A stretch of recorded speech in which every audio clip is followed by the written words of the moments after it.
안녕하세요. 오늘 저희와 함께 깊이 살펴볼 잔류는요. K-팝 데몬 헌터스, 줄여서 캐데헌이라고 하죠. 이 작품에 대한 아주 흥미로운 분석 노트입니다. 네, 반갑습니다. 이게 단순히 줄거리만 훑는 게 아니고요.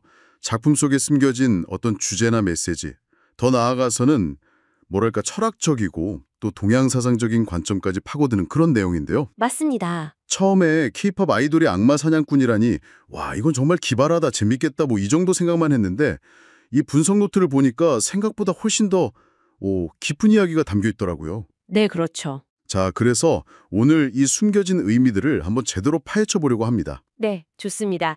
이 분석 자료가 그 캐데헌이라는 작품을 여러 겹으로 이렇게 벗겨서 보여지는 것 같아요. 겉으로 보기에는 그냥 K-팝 아이돌, 그리고 악마, 이런 판타지 설정이지만요. 네네. 그 속을 들여다보면 정체성에 대한 고민이라든지 아니면 서로 다른 문화 요소들이 어떻게 하나로 어우러지는지 또 팀워크는 왜 중요한지 뭐 이런 핵심 주제들이 녹아 있거든요. 핵심 주제들. 네. 근데 여기서 더 나아가면 뭐랄까 대중문화가 가진 힘은 뭘까? 또 빛과 어둠은 어떻게 같이 존재할 수 있나? 그리고 아주 한국적인 이야기가 어떻게 세계적으로 통할 수 있을까? 이런 메시지까지 읽어낼 수 있다고 분석하고 있어요. 와, 메시지까지요? 심지어는 하이데거나 사르트르 같은 서양 철학, 아니면 뭐 음양사상, 유교 같은 동양사상의 눈으로 이야기를 보면서요. 이 허구 속 인물들의 고민이 어쩌면 지금 이걸 듣고 계신 당신이 겪고 있는 현실 문제하고도 맞닿았을 수 있다.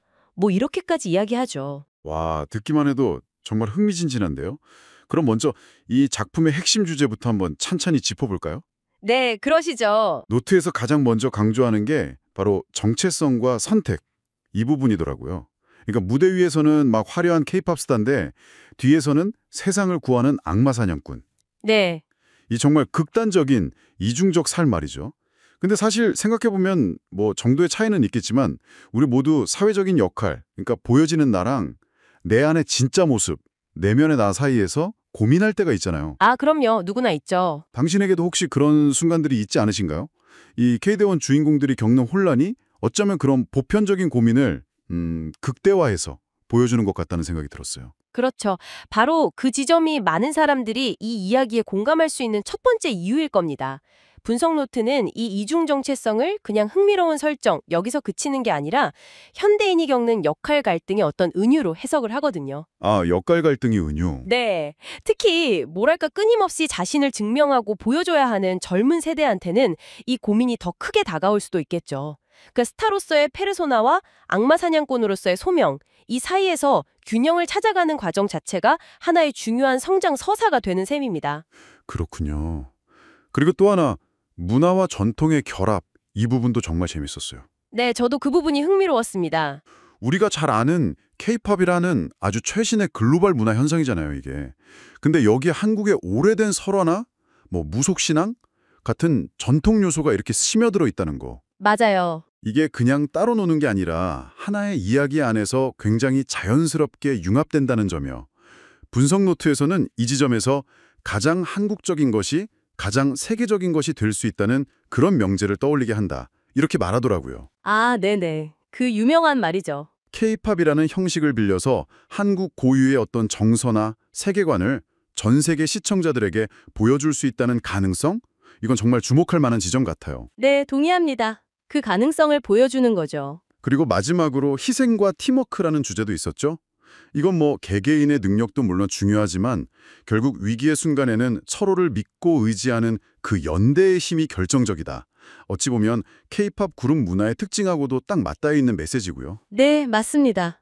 그 세 가지 주제는 작품 전체를 이렇게 꿰뚫으면서 중요한 메시지를 만들어냅니다. 분석 노트가 정리한 메시지를 조금만 더 구체적으로 살펴보면요. 첫 번째는 대중문화의 힘에 대한 재발견이라고 할 수 있어요. 대중문화의 힘? 네. 케이팝이 단순히 그냥 노래하고 춤추는 거, 그러니까 오락거리를 넘어서서 이 이야기 속에서는 악마를 물리치고 세상을 구할 수 있는 아주 강력한 에너지자 정신적인 힘으로 그려진다는 거죠. 아, 에너지이자 정신적인 힘? 네, 이건 상당히 흥미로운 설정인데요. 우리가 보통 그냥 즐기는 엔터테인먼트가 어떻게 세상을 좀 긍정적으로 변화시키는 힘이 될 수 있는지 이런 상징적인 질문을 던지는 셈이에요. 뭐 음악의 치유력이라던가 팬들의 응원이 주는 에너지 같은 것들을 극적인 장치로 잘 활용한 거죠. 그러고 보니 그 케이팝 팬덤 문화의 긍정적인 면 있잖아요. 팬들이 주는 지지나 에너지가 실제 아이돌에게도 큰 힘이 된다는 현실과도 좀 연결되는 것 같네요. 아, 정확합니다. 단순한 상상이라기보다는 현실에 좀 기반한 판타지랄까요? 네, 바로 그 점이 두 번째 메시지인 빛과 어둠의 공존하고도 딱 연결됩니다.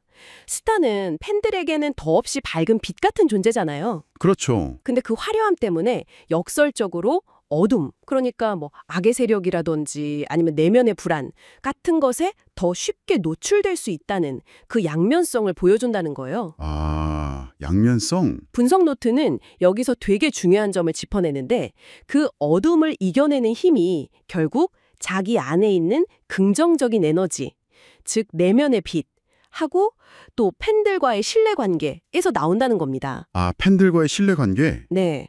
그러니까 팬들이 단순한 관객이 아니라 스타의 힘의 원천이 되는 그런 존재로 그려지는 거죠. 그렇군요. 팬과의 관계가 그냥 동경하고 이런 걸 넘어서 상호적으로 힘을 주고받는 것처럼 그려진다는 거네요. 그럼 세 번째 메시지는 뭐였죠? 세 번째는 한국적 세계관의 보편성입니다. 한국적 세계관의 보편성. 네. 예를 들어서 작품에 등장하는 악귀의 모습이라든지 뭐 그들을 봉인하고 정화하는 방식 같은 것들이 있잖아요. 이런 건 사실 한국의 전통 설화나 무속 신앙에 뿌리를 두고 있는 거거든요. 네, 그렇죠. 이런 아주 한국적인 소재들이 케이팝이라는 굉장히 글로벌한 틀 안에서 전 세계 관객들에게도 뭐 거부감 없이 오히려 되게 신선하고 매력적인 영웅서사의 일부로 받아들여질 수 있다. 이걸 보여준다는 겁니다. 오, 이건 단순히 뭐 캐대언이라는 작품 하나에만 해당되는 이야기가 아니라 어떻게 보면 문화적 특수성이 언어와 국경을 넘어서 보편적인 공감대를 형성할 수 있는지 그걸 보여주는 아주 좋은 사례가 될 수 있다는 거죠. 아, 정말 그러네요. 케이팝이라는 매개체를 통해서 한국의 고유한 이야기 자원들이 세계 무대로 나아갈 수 있는 길을 보여주는 것 같아요. 자, 그럼 이제 이 분석 노트의 뭐랄까 하이라이트라고 할 수 있을 것 같은데요. 네, 철학적인 부분이죠. 네, 철학적 그리고 동양사상적 접근 이쪽으로 한번 넘어가 볼까요? 솔직히 이 부분이 제일 궁금하면서도 조금 어렵게 느껴졌거든요. 뭐 서양 철학자와 이름도 나오고 음양오행이니 카르마니 하는 개념들도 막 등장하던데 이걸 케이팝 아이돌 이야기에 도대체 어떻게 접목시킨다는 걸까요? 먼저 서양 철학 쪽 이야기부터 좀 풀어주시죠. 네, 이 부분이 분석 노트를 더 흥미롭게 만드는 지점인데요. 근데 너무 어렵게 생각하실 필요는 없어요. 그냥 철학 개념을 빌려와서 작품 속 인물들의 상황이나 심리를 좀 더 깊이 있게 이해해 보려는 시도다. 이렇게 보시면 될 것 같아요. 아, 네네. 예를 들어서 아까 이야기했던 정체성의 양면성, 그러니까 스타로서의 나와 헌터로서의 나 사이의 간극 있잖아요. 이걸 분석 노트는 프랑스 철학자 사르트르가 말한 타인의 시선하고 연결해서 설명합니다. 타인의 시선. 네, 사르트르는 인간이 타인의 시선 속에서 일종의 대상이 되고 그 시선에 의해서 자신의 존재를 규정방한다고 봤거든요. 아, 그거요. 남들이 나를 어떻게 볼까 끊임없이 의식하게 되는 그런 거요? 네, 비슷합니다. 스타라는 존재는 특히 더 그렇죠. 수많은 팬들과 대중의 시선 속에서 살아가니까요. 맞아요. 그런데 캐데언에서는 이 타인의 시선이 꼭 긍정적인 것만은 아니라는 점을 보여준다고 분석해요. 오히려 팬들과의 긍정적인 신뢰관계, 즉 우리를 믿어주는 시선 속에서 주인공들이 악마와 싸울 힘을 얻는다는 거죠. 아, 오히려 힘을 얻는다. 네, 이건 사르트르의 생각을 좀 넘어서서 인간이 타인과의 관계 속에서 비로소 온전한 나를 찾아가고 힘을 얻는 관계적 존재라는 걸 보여주는 해석으로 나아갑니다. 즉, 팬덤이 단순한 소비자가 아니라 스타에게 의미와 힘을 부여하는 공동체적인 주체로 그려진다는 점이 중요하다고 봅니다. 와, 타인의 시선이 오히려 힘이 될 수도 있다니 굉장히 흥미로운 관점이네요. 그럼 해결 철학 이야기도 있었던 것 같은데요? 네, 맞아요. 빛과 어둠의 변증법이라는 부분을 해결 철학에 빗대서 설명을 하는데요. 해결 변증법의 핵심은 정, 반, 합의 과정이잖아요. 네, 정반합. 어떤 상태 정이 있으면 그에 반대되는 상태 반이 나타나고 이 둘의 모순과 갈등을 통해서 더 높은 차원의 새로운 상태 합으로 나아간다. 뭐 이런 거거든요. 이걸 캐데언에 적용하면 빛, 그러니까 스타로스의 삶이나 긍정적 에너지 같은 정과 어둠, 즉 악마나 시련, 내면의 고통 같은 반이 단순히 대립하는 게 아니라는 거예요. 아, 대립이 아니라? 네, 오히려 그 어둠이라는 반의 존재 때문에 빛이라는 정의 의미가 더 깊어지고 그 갈등을 극복하면서 주인공들이 더 성장하는 합의 단계로 나아간다. 이렇게 해석하는 겁니다. 아하. 다시 말해 시련과 고난이 성장을 위한 필수적인 과정이라는 거죠. 그러니까 어둠이 있어야 빛이 더 빛날 수 있고 그 싸움을 통해서 더 강해진다. 이런 거군요. 아, 이해가 좀 되네요. 그럼 이제 동양 사상은 어떻게 연결이 되는 건가요? 음양, 유교, 불교, 도교까지. 와, 정말 다양한데요? 네, 그렇죠. 동양 사상은 어쩌면 서양 철학보다 이 케이데헌의 세계관하고 더 자연스럽게 어울리는 면이 있을 수도 있어요. 분석 노트는 여러 관점을 제시하는데 그중에서 가장 흥미로운 것 중 하나가 바로 음양의 조화입니다. 음양의 조화. 네. 서양의 관점에서는 보통 선과 악, 빛과 어둠을 완전히 분리해서 하나가 다른 하나를 없애야 하는 관계로 보잖아요. 네, 그렇죠. 근데 동양의 음양 사상에서는 음과 양이 서로 대립하면서도 상호 의존하고 또 끊임없이 순환하면서 우주의 조화를 이룬다고 보거든요. 태극문양처럼요. 아, 태극문양. 네. 그럼 케이팝 아이돌, 양, 빛하고 데몬, 어둠이 그런 관계라는 건가요? 그렇죠. 바로 그 관점에서 보면 케이데헌의 주인공들은 어둠을 완전히 소멸시키는 존재라기보다는 어둠과의 어떤 필연적인 관계 속에서 혹은 어둠과의 긴장과 균형 속에서 오히려 자신의 빛을 더욱 강하게 발산하는 존재로 해석될 수 있다는 겁니다. 아, 마치 빛 안에 어둠의 씨앗이 있고 어둠 안에 빛의 씨앗이 있는 것처럼요. 그러니까 악마와의 싸움이 세상을 완벽하게 정화시킨다기보다는 끊임없이 균형을 맞춰나가는 과정일 수 있다는 거죠. 그건 정말 다른 시각인데요. 단순히 악당을 물리치는 이야기가 아니라 균형을 찾아가는 여정으로 본다. 네. 그럼 유교나 불교, 도교는 또 어떻게 연결되나요? 유교적 관점에서는 그 멤버들이 팀을 위해서 자신을 희생하고 공동체의 조화를 중요하게 생각하는 모습이 있잖아요. 거기서 의나 충 같은 가치를 읽어낼 수 있다고 분석합니다. 아, 의리할 때 의, 충성할 때 충. 네. 개인의 성공보다는 그룹 전체의 안녕과 목표를 우선시하는 모습이 사실 케이팝 그룹 문화 자체의 특징하고도 잘 맞아떨어지죠. 그리고 불교적 관점에서는 카르마와 해탈의 개념을 빌려올 수 있어요. 카르마와 해탈. 네. 혹시 작품 속 악마가 단순히 외부에서 온 존재가 아니라 주인공들 내면에 있는 떨쳐내지 못한 욕망이라든지 집착, 두려움 같은 업의 상징은 아닐까 이런 질문을 던지는 거죠. 그렇다면 악마와의 싸움은 외부의 적을 물리치는 행위인 동시에 자기 내면의 업을 직시하고 극복해 나가는 일종의 수행이자 해탈을 향한 과정으로도 볼 수 있다는 그런 해석입니다. 와, 내 안에 악마와 싸운다? 이건 정말 많은 생각을 하게 만드네요. 그럼 마지막으로 도교는요? 무의자연 이런 개념이 떠오르는데요. 맞습니다. 도교의 핵심인 무의, 즉 억지로 함이 없음에 철학을 적용해 볼 수 있습니다. 악마와의 싸움이나 또는 무대 위 퍼포먼스에서 가장 중요한 것이 인위적인 힘이나 어떤 기교가 아니라 오히려 힘을 빼고 자연스러운 흐름, 그러니까 기의 흐름이라든지 우주의 리듬을 타는 것일 수 있다. 이런 관점이죠. 아, 자연스러운 흐름. 네, 마치 최고의 무술가가 힘으로 상대를 누르는 게 아니라 상대의 힘을 역이용하고 무르르듯이 움직이는 것처럼요. 이런 시각에서 보면 주인공들의 춤과 음악은 단순히 팬들을 위한 쇼가 아니라 그 자체로 우주와 조응하고 에너지를 다스리는 수행이자 무의의 실천으로도 해석될 여지가 있다는 겁니다. 와, 정말 파면 팔수록 깊어지네요. 케이팝 판타지 액션이라는 그 겉모습 속에 이렇게나 다양한 철학적, 사상적 해석의 가능성이 숨어 있었다니 정말 놀랍습니다. 그럼 이 모든 분석을 종합하면 이 케이데언이라는 작품은 우리에게 어떤 의미를 던져준다고 정리할 수 있을까요?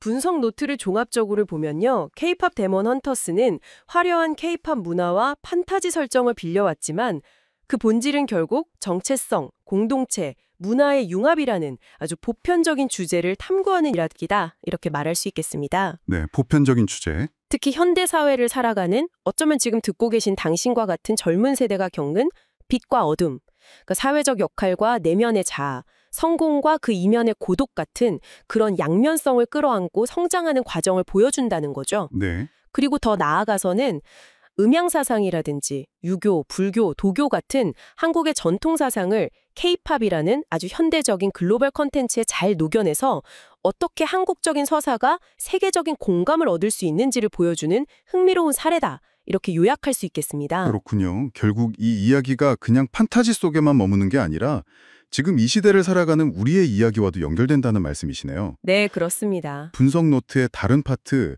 약간 인생학교 교양 강좌처럼 정리된 부분에서도 비슷한 질문을 던지잖아요. 당신 인생에도 무대 위에 나와 이면의 나가 다르다고 느낀 적은 없나요? 라고요. 네, 맞아요. 그런 질문이 있었죠. 이 작품과 또 분석을 통해서 우리 안의 밝은 모습 그리고 어두운 그림자, 이걸 어떻게 받아들이고 좀 조화롭게 살아갈 수 있을지 생각해 보게 되는 것 같아요. 맞습니다. 특히 동양사상에서 강조하는 그 조화와 균형의 지혜는 이런 고민에 아주 좋은 실마리를 줄 수 있다고 생각해요. 때로는 우리가 악마나 어둠이라고 여기면서 없애버리려고만 하는 것들 있잖아요. 네. 그런 것들이 사실은 외부의 적이 아니라 우리 안의 두려움, 약점, 혹은 미처 받아들이지 못한 또 다른 나의 모습일 수 있다. 이런 관점이죠. 아까 말한 불교의 업 개념처럼요. 그것들을 무조건 부정하고 싸우기보다는 그 존재를 인정하고 이해하려는 노력이 어쩌면 필요할 수도 있다는 겁니다. 오늘 저희가 함께 살펴본 이 K-팝 데몬 헌터스 분석은요. 이 작품이 단순한 즐길거리를 넘어서 우리 자신의 삶과 내면을 비추는 거울이 될 수 있다는 점을 잘 보여준 것 같습니다. 네. 사회가 요구하는 역할과 진짜 내 모습 사이에서 길을 찾고 또 혼자가 아니라 관계 속에서 힘을 얻고 내 안의 빛뿐만 아니라 어둠까지도 다 끌어안고 나아가는 여정. 어쩌면 K대현의 주인공들처럼 우리도 각자의 방식으로 그 여정을 살아가고 있는 건지도 모르겠네요. 마지막으로 이런 질문을 한번 던져보면 어떨까 싶어요.